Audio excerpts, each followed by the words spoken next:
Assalamu alaikum, my name is David and this is my story.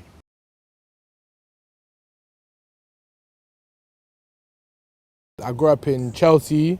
I grew up in an estate called World's End. When people hear Chelsea, they think, oh, made in Chelsea, glitz and glamour, but it's not really like that. Where I grew up, it wasn't the roughest place, but it wasn't the nicest place either.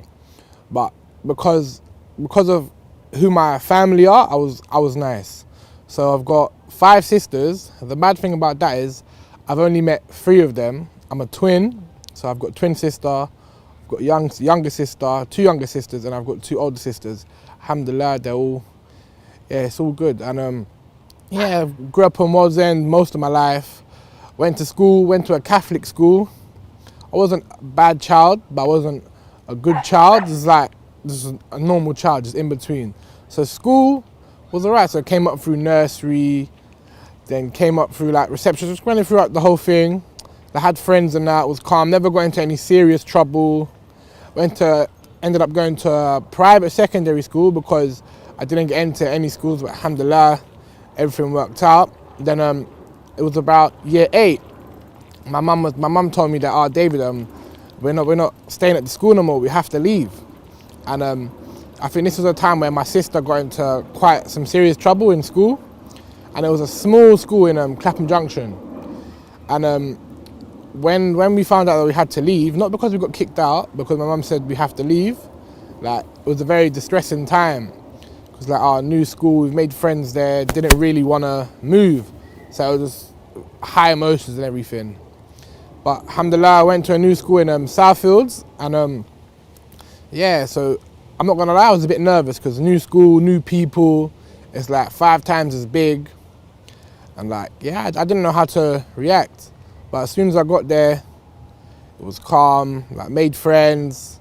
Like my friend set was very mixed, so it would be like white people, black people, Asian people. Yeah, it was very mixed.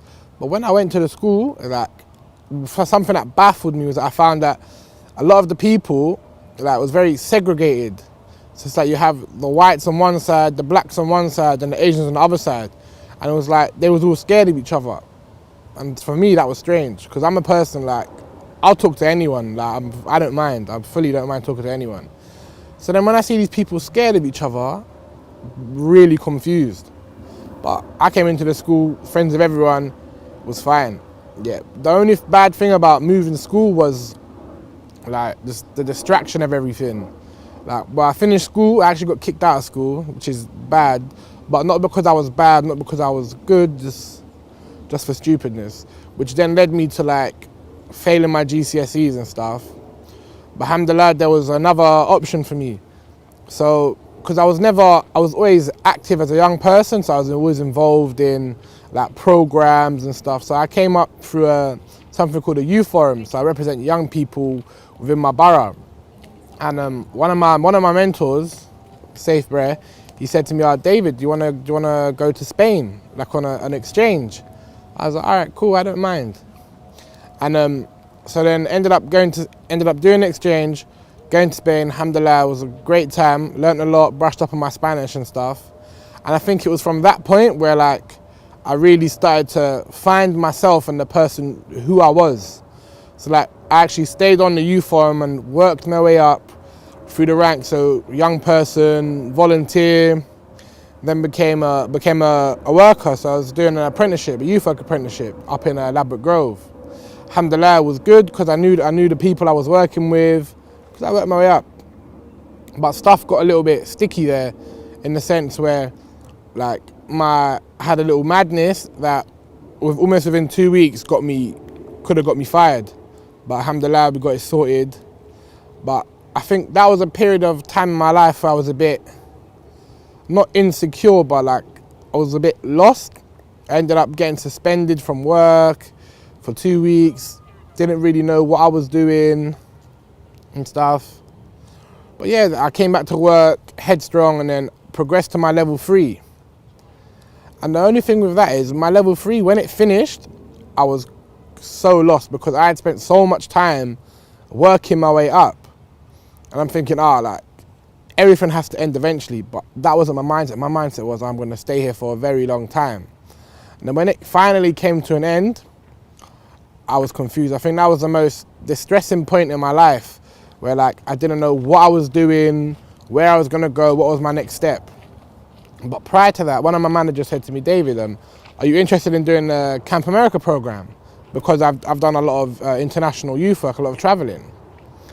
And I said, what's Cant America? He said, it's a program where you can work with young people, children in America at camp. I said, all right, fine, I'm down.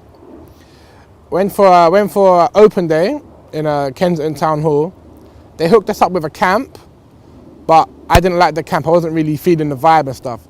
So then I walked around and stuff, and naive of me, I saw a sign that said San Francisco, LA, and Arizona.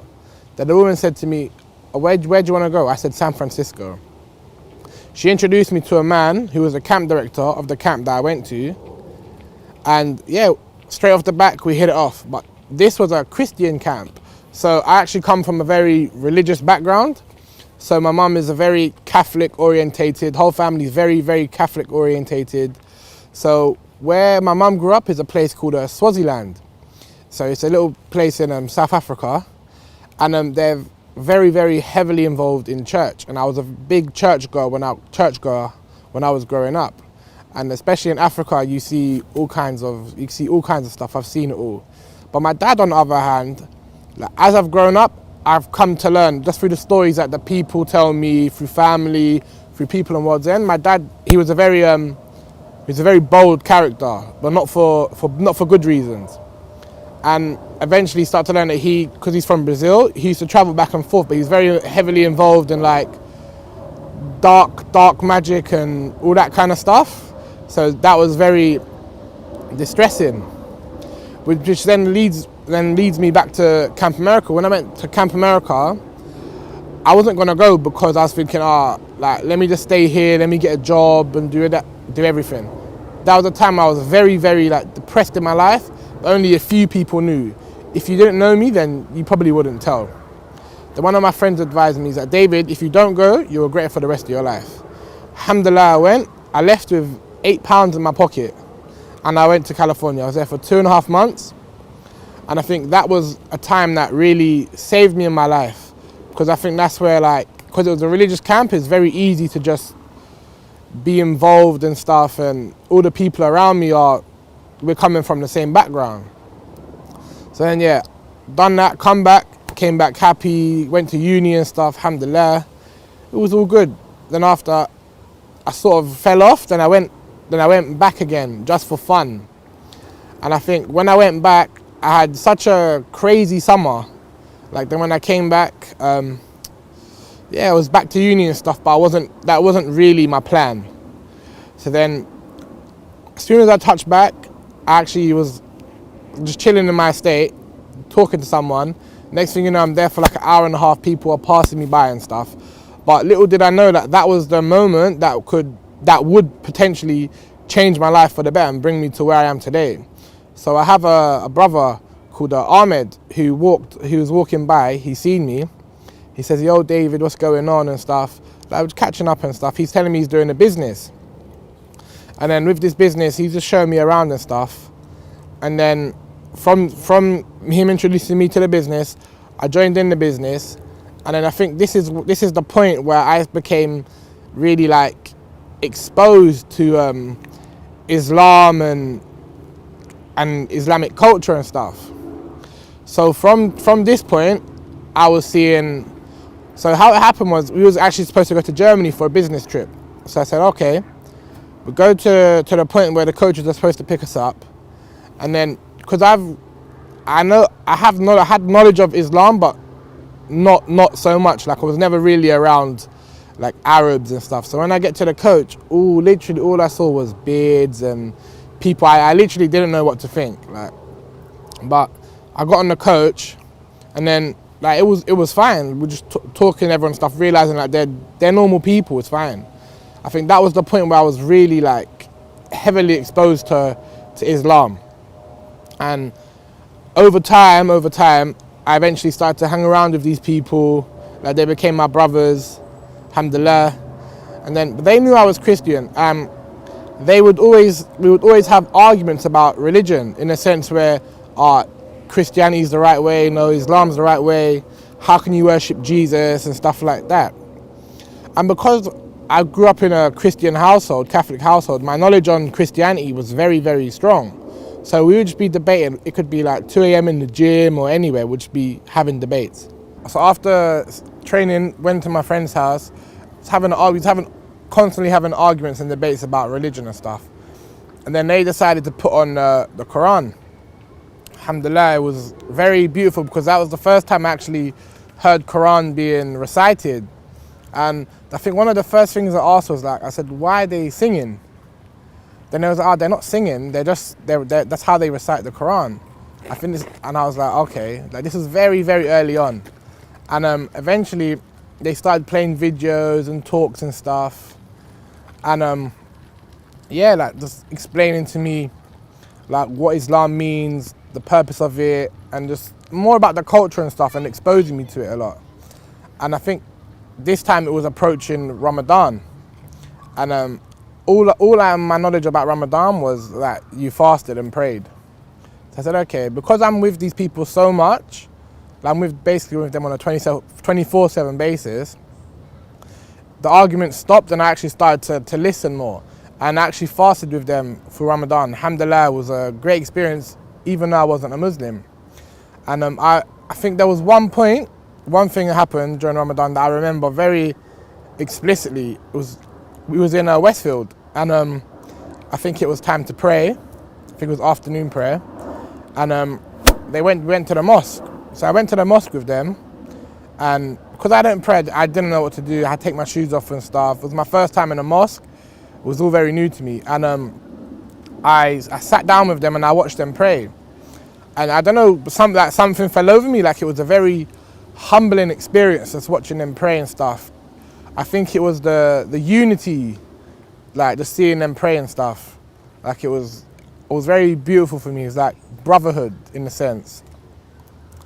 And after that, just went about our day and stuff. And I think from that point, that's when I started to look into Islam a lot more.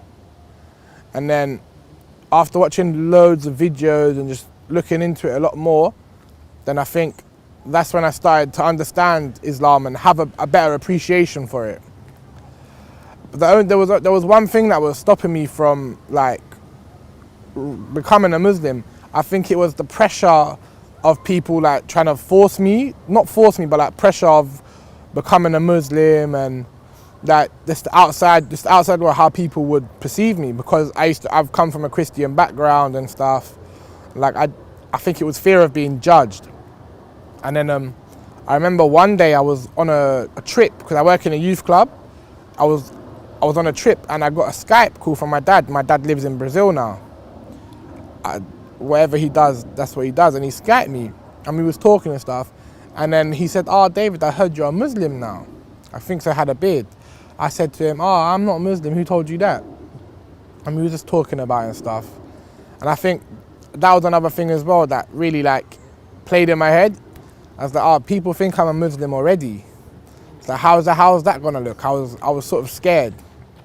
But after research and going into it a lot more, I understood the beauty of Islam, alhamdulillah.